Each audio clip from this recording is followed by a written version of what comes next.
అనంతపురం జిల్లా పెద్దపప్పూరు మండల కేంద్రంలోని పెన్నా నది నుంచి అక్రమంగా ఇసుకను పెద్ద ఎత్తున తరలిస్తున్నారని మాజీ ఎమ్మెల్యే ప్రస్తుత మున్సిపల్ చైర్మన్ జేసీ ప్రభాకర్ రెడ్డి ఆరోపించారు.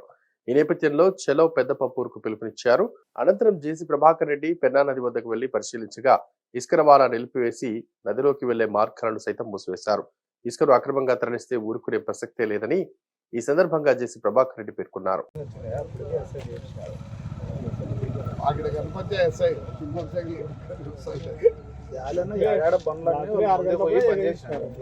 కూడా ఆడ బంద్ చేసినారు బండ్లని. ఇప్పుడు పోలీసులు ఊరూరు గడ పోయి అక్కడ నుంచి రాకోకుండా అక్కడ నిలబెట్టేస్తారు. వచ్చిన బండ్లు ఇట్లా బయటికి అనంతపురం మార్కెట్ కూడా అందరం మాట్లాడుకున్నారు.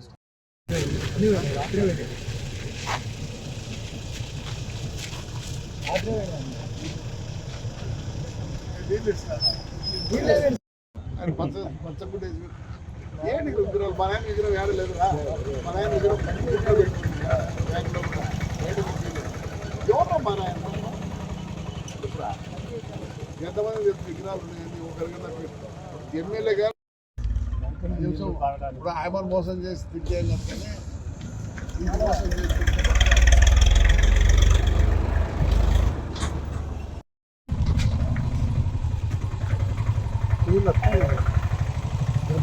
పర్మిషన్ లేదు. ఏ బాగుపడలేరు. ఈ వీడియో కనుక నచ్చినట్లయితే please like and share and subscribe.